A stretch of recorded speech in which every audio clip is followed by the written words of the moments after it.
Todd. Todd Machover. He was referred to before as what, the brain and the opera being two no-nos, right? There we go. So, I guess the bad news is that it's quite late, and you're all tired. It's been a long day. The good news is I'll make this presentation shorter than I was going to, and I'll keep the good stuff and probably talk a little less. And I guess the other good news for me is that I'm going to throw out a few kind of nutty ideas about music especially, and there won't be any time left for you to yell at me at the end, so that's really that's good too. I think there's also, I actually think that for music in general, it's an incredibly good time and also a very bad time right now. And it's been getting more and more like this over the last while. It's a good time because there's probably more music played around the world at any moment than there ever was. You can argue that music is probably a more constant part of people's lives than it ever was. There's always music running while you're doing something. And that's also what the bad news is, because music has gone from something that people participated in quite a bit. 100 years ago, 150 years ago, most educated people played piano or something, sang in communities. And now, most people's experience of music is really as background music. It's usually playing, in fact, while you're doing something else. And there are probably less and less people listening carefully to music than there ever were. So I'd actually like to take up one of the themes that's been going through this room today as a kind of a joke, which is the idea that the idea of asking the audience to come up on stage and take part while great musicians are playing is about the silliest thing you can imagine.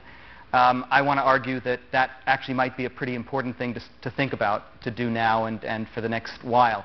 So I'm going to tell you about a project called the Brain Opera that is one of the things that I've been working on for the last few years. And if we can turn on the slides. This is a project that I worked on with a fairly large team out of the MIT Media Lab.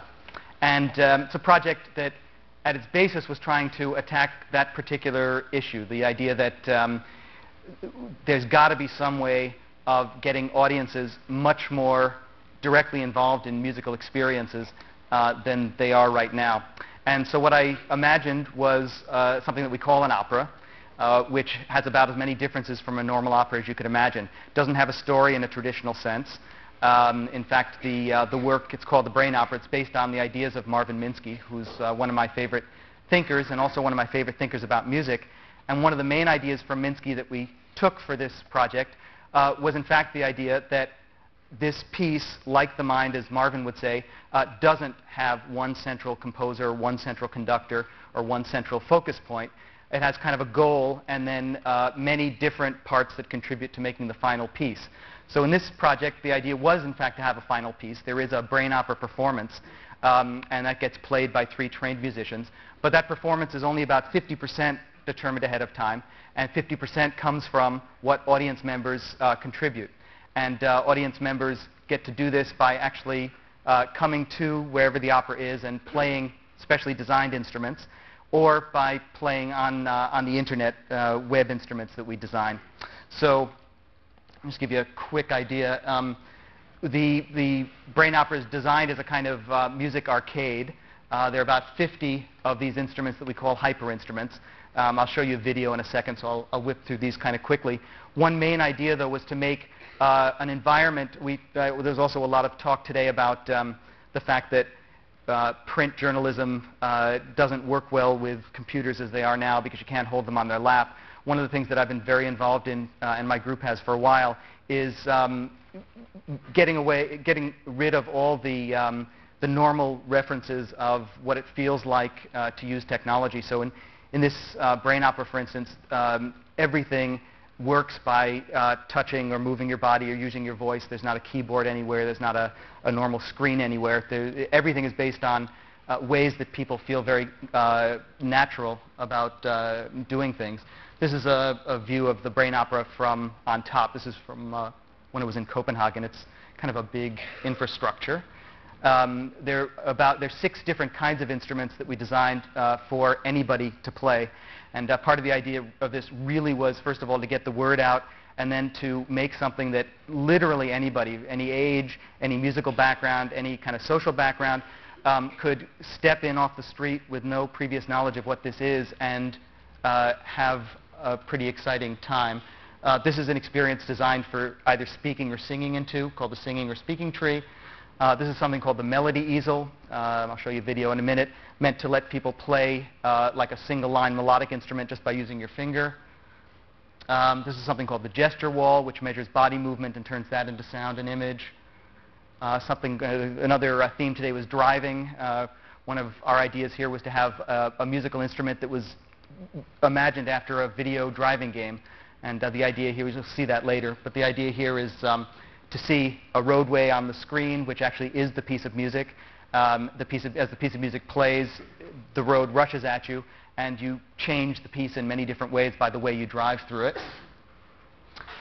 This is what was called the rhythm tree, which is an enormous rhythm instrument spread out all through this space. This one's interesting because it actually there was a lot of talk yesterday about MEMS and microsensors. Each of these pads, there are about 400 of them hand molded.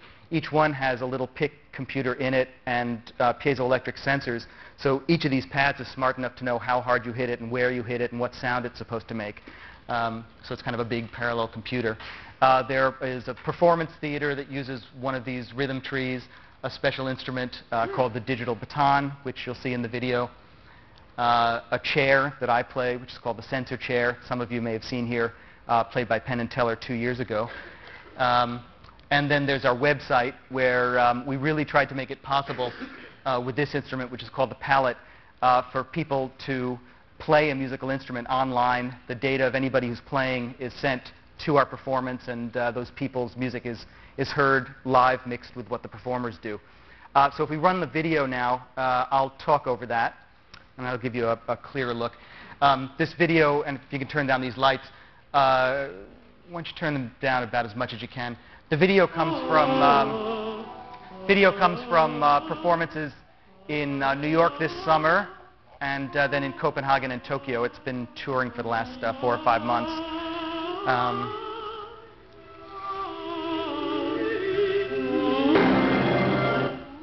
This is just a little look at what it's like to move in this space with all these instruments.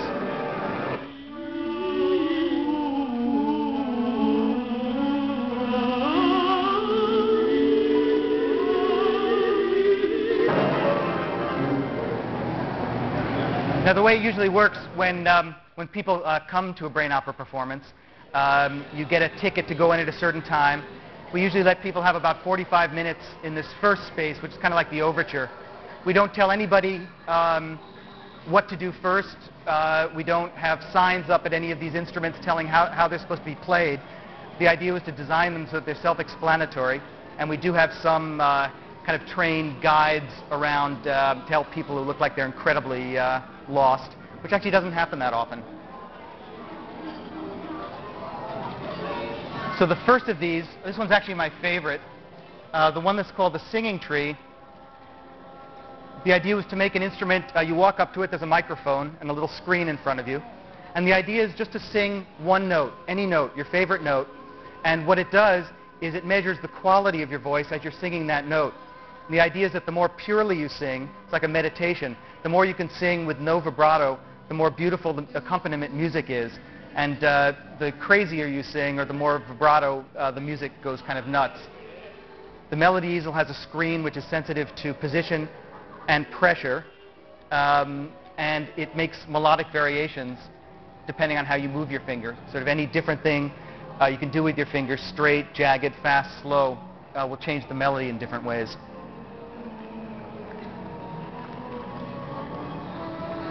The rhythm tree, as I mentioned, is the most physical. There are about 400 of these pads. Each one sounds different. They're all connected like a big network so that the system can measure, for instance, if people are playing in synchrony or playing chaotically, and it can add sound back.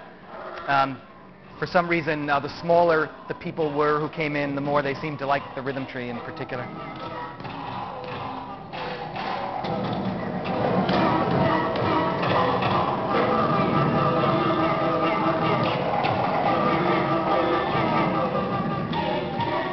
The gesture wall works with the technology. There's a metal plate on the floor that people stand on.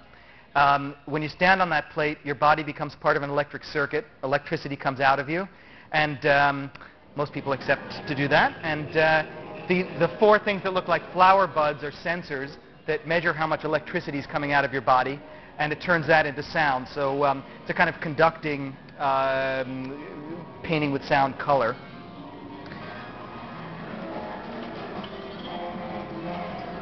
Harmonic driving, as I mentioned, you have a steering wheel that allows you to steer in all directions. You can go right and left, also up and down, back and forth. And you'll see this road. Your character is a musical note. You drive through this roadway. Depending on the branches that you take and which objects you hit, completely changes the piece. So it's more like performing than like composing, actually. The speaking tree, we did a whole series of interviews with Marvin Minsky about, actually, what Marvin ends up doing is asking you questions about what music you like, why you like it, what goes on in your head when you listen. And we're trying to provoke. Marvin's one of the best people I know at provoking people. So the idea is to get people to say very personal things that are all recorded. After people have spent about 45 minutes in that interactive space, they go into a performance. And the idea is that everything is networked in that space you just saw, so that we record people's voices, but we also record things that they've done on all the instruments. And the music is composed in such a way that we know that at different places we can bring in things that would have been recorded. We don't know exactly what they are. And the three performers, I'm usually one of them and two of my colleagues, know how to mix in the music that's been recorded into those performances. There are three of us on stage and an image system which tells the story of the brain opera.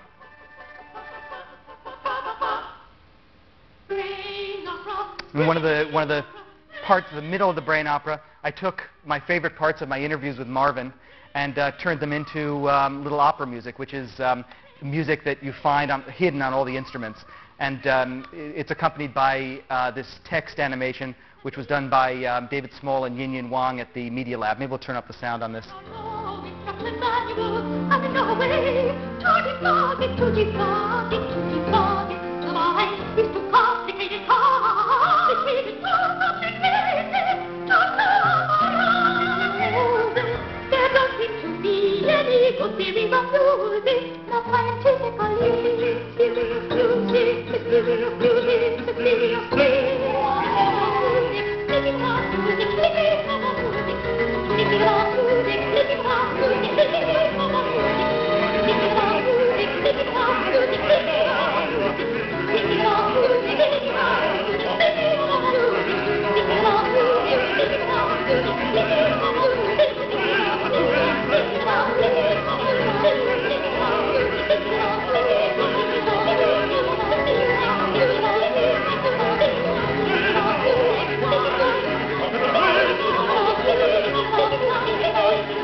The performance, the whole performance is somewhat different than a usual performance, since we're not playing acoustic instruments. Everything is more like conducting.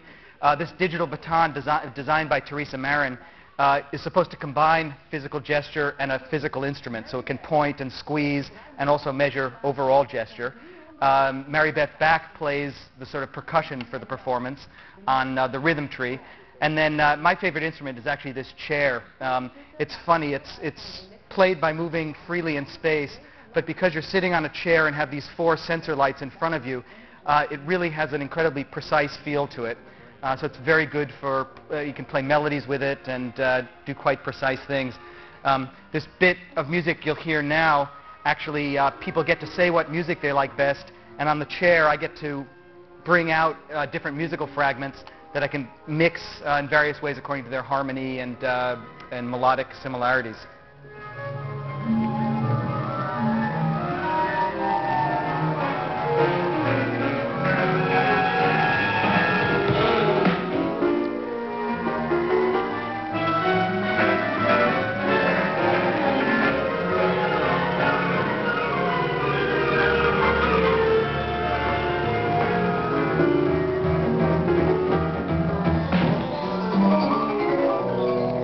The internet part was probably the most hard to pull off of all of these for all the obvious reasons. The internet is a terrible medium for music right now. But we set it up so that people could play this instrument at home. Their data was sent directly to the performance space, and actually with a digital baton, we could choose who we were going to listen to or how we were going to combine people.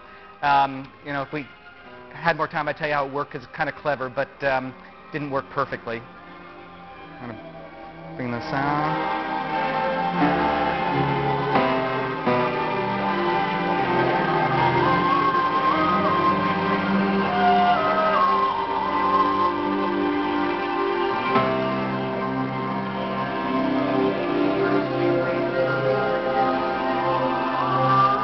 To make this performance, we take some music which I have composed ahead of time, and about 40% of the music is different at each performance.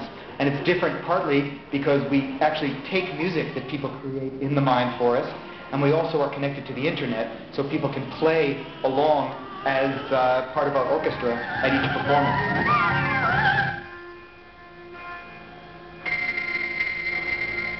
To me, the whole brain opera structure is a way of showing in a musical form and a technological form how a society and how a structure like this might feel. So it's a kind of model for, I think, a productive way of using your mind, but it's also, in my view, a model of how people might work together.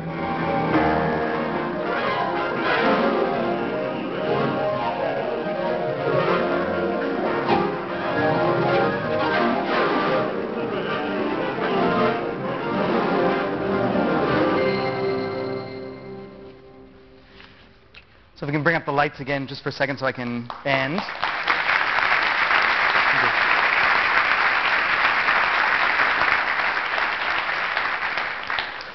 So I won't spend any time, I guess, making any comments about that.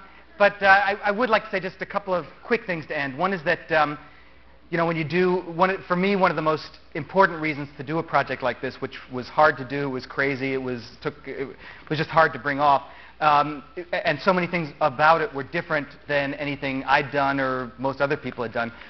One of the best things about it is that it's a real experiment where you can learn things that you didn't even think of going into it. One of the things we're in the process of doing now, we brought the whole brain opera back to the Media Lab, and we're improving it, studying it. I actually have a design class that I run every spring at the Media Lab, and what they're doing, what I have them do this spring, is to take the infrastructure of the brain opera, and they're all designing completely different projects based on these same instruments and these same connections, and based on what we've learned, which is kind of interesting. I do think that from this experience, I'm even more convinced that there's a real need, contrary to a lot of what was said today, I think there's a real need to completely rethink the boundaries between who is supposedly called a professional creator and who's called a performer and who's called an improviser and who's called the audience. I really think that that boundary and that definition is going to change, and that each one of those participants is going to have to participate in how it changes. And, well, I won't tell you about the projects we're doing now, but I will end by saying that I also think it's incredibly important now, since it's a period you can see, to me the biggest theme from these 2 days so far has been that we're all struggling with the issues of what to keep from our past and what to let go from the past as we move into a period where things are going to change a lot. We're not going to let everything go, and we're not going to take everything, but nobody knows which things are which. And I think it's incredibly important that everybody have the courage to try new ideas and to make new experiences that are as bold and as different as the techniques and tools obviously will be. We can't let the techniques and tools get more interesting than the experiences we make with them. So thanks a lot. Sorry it was so short.